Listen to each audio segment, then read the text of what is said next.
Professor Ioannis Mylopoulos, thank you for the honor of joining us here at the Institute for Cultural Diplomacy, and thank you for your keynote speech. We'd like to take the time to ask you just a couple of questions and get your opinion on some salient issues. Of course, my pleasure. Thank you for your invitation.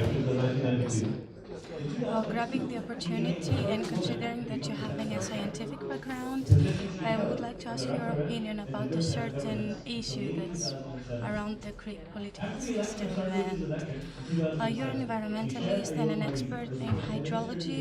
And do you think that the gold mines in Chalkidiki affect the quality of life of the inhabitants, and that can be also project economically beneficial for the residents in order to improve the area and make certain adjustments for that?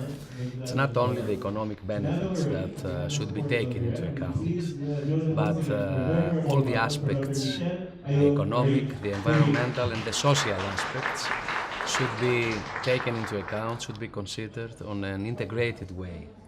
And the sustainability of the system depends on the balanced and integrated approximation, examination of all aspects.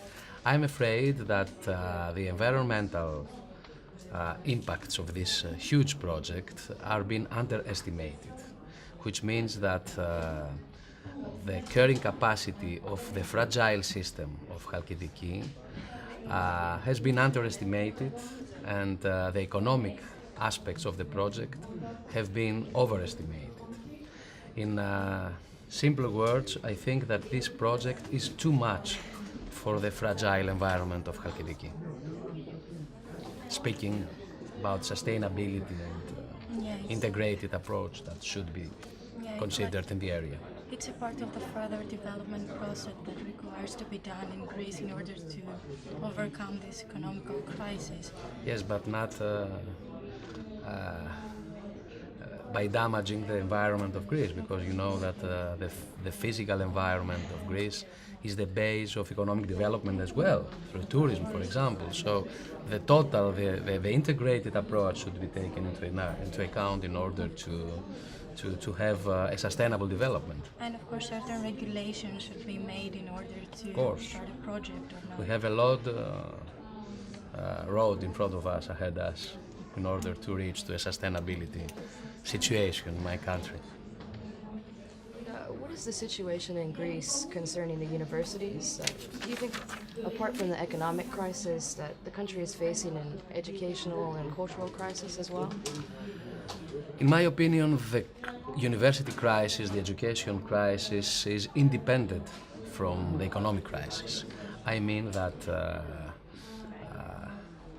underfunding of universities and lack of autonomy of universities as well was the situation far before the crisis, far before 2010, when the crisis entered in my country.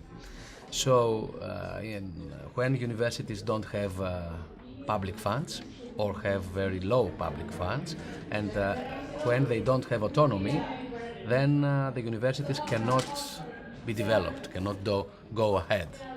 This situation has been deteriorated after the economic crisis, of course, because the funding of the universities is dependent now of the austerity policy of the government.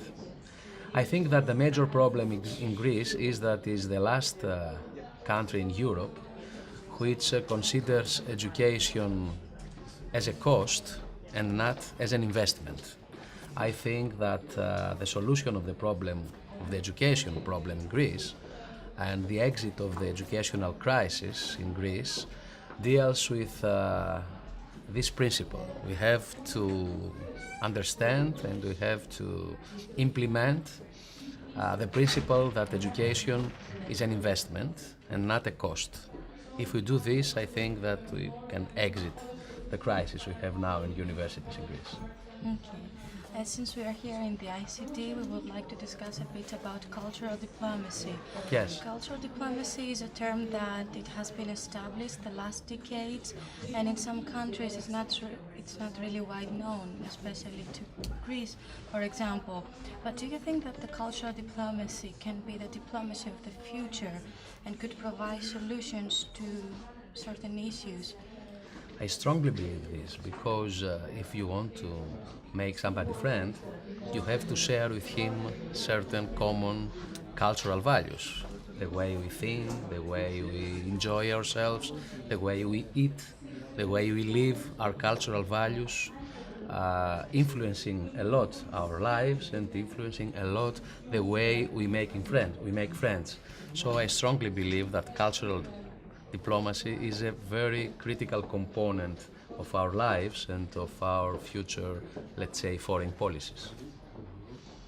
In what ways do you think countries can benefit from the use of cultural diplomacy? A lot of ways. First of all, promoting international cooperation. They can go outside of their countries and promote international cooperation. Second, by exchanging experiences. Third, by upgrading their reliability to other areas, to other regions, to other countries. And last but not least, developing common economic activities. I think that also economically we can get benefit from this, let's say, cultural diplomacy. Do you think that also universities can implement cultural diplomacy, and in what ways? I think that the universities are the ideal institutions to implement cultural diplomacy, and this was the subject of my presentation here today. I presented 7 ways with which my university, Aristotle University of Thessaloniki, has been implementing cultural diplomacy as a policy of foreign policy, let's say, of external policy.